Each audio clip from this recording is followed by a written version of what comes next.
Quel fichu métier que celui de député. S'enfermer pendant des heures pour causer. Ça fait combien de temps qu'ils sont là-dedans? 20 heures, ça fait 20 heures qu'ils palabrent. Je crois que c'est mauvais signe, toi c'est yes. Mon cher, la politique, ce n'est pas la guerre. Il faut infiniment plus de temps pour dire une bêtise que pour tirer un coup de feu.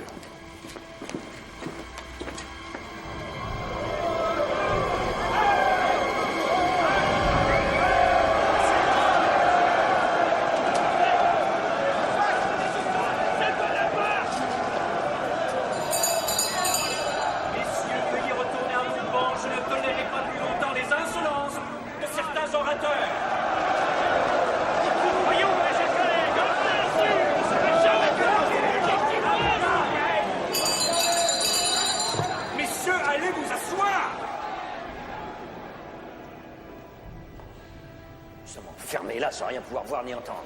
Sang-froid, général. Du sang-froid. Pendant que ce joue le sort de la France. Et le mien?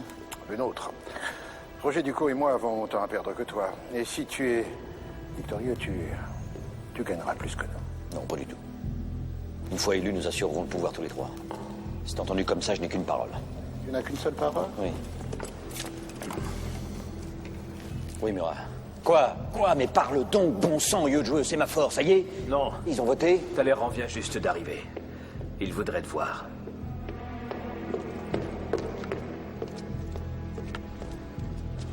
Général, j'arrive à l'instant du pavillon de l'orangerie.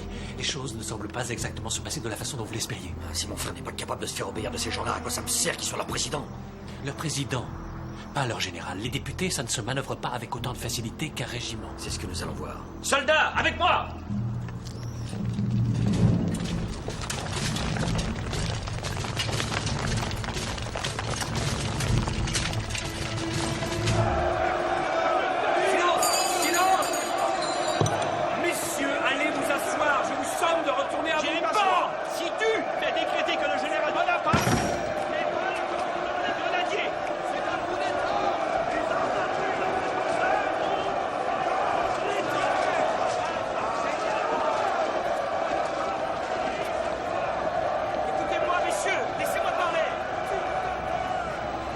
Pour servir la République.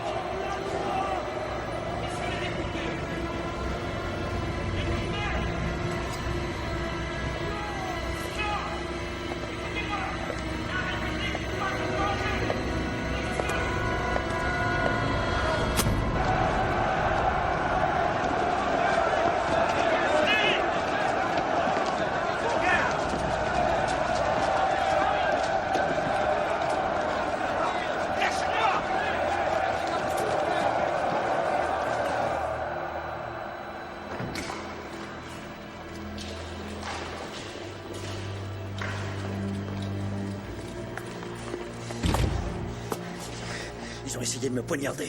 Mais non, ils ont essayé de t'intimider. Non, si, yes, non. Non, ils ont vraiment cherché à me tuer. Nous avons échoué.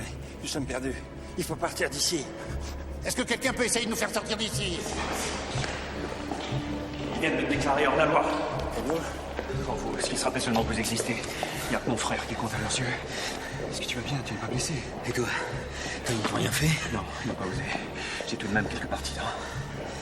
Je ne sais pas comment tout ça a pu dégénérer. Écoutez, président, le passé est le passé. La chose la plus importante maintenant, c'est de nous sortir d'ici, sains et saufs. Vous n'avez rien à craindre. Murat est là, dehors, avec toutes ses troupes.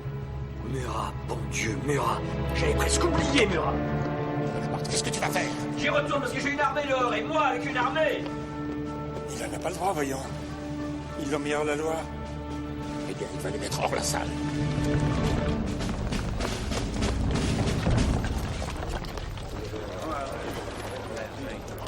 Soldats de la République, approchez! Approchez! L'assemblée que je préside est sous la menace d'une faction de furieux, armés de poignards. Il est contraire à tous les principes de la République qu'une minorité fasse peser la terreur sur une assemblée élue par le peuple. Soldats, en scène! Oser accuser Bonaparte de fomenter un coup d'État est une odieuse calomnie. Vous voyez cette lame? Je n'hésiterai pas à la plonger dans le cœur de mon frère si je le soupçonnais d'attenter aux libertés. Soldats! Par du droit que m'en donne le décret promulgué hier le 18 Brumaire. Je vous déclare que les représentants de la nation sont en danger. En conséquence, je vous ordonne. On connaît notre devoir. En avant!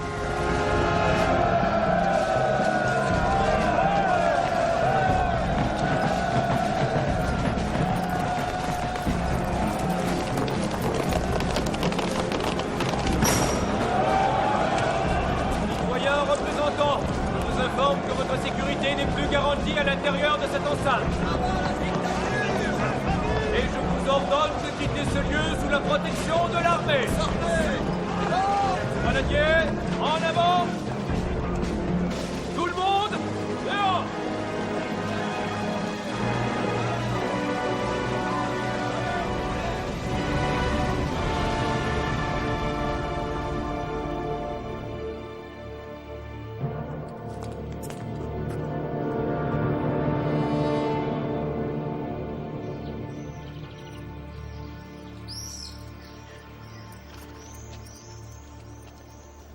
Crois-tu que ton frère pourra réunir suffisamment de députés pour faire procéder à un vote? Oui, il a encore suffisamment de partisans. Quel que soit le résultat, il sera parfaitement légal.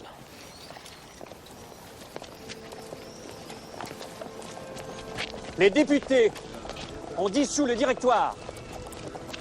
Ils créent à sa place une commission consulaire exécutive composée du général Bonaparte et des citoyens Sieyès et Roger Dupont.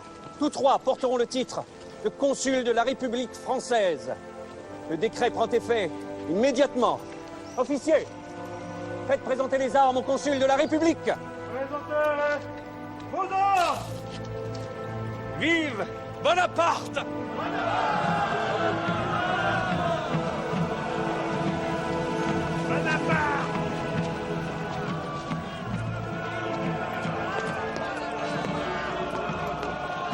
Quelle heure est-il? À peu près 4 heures.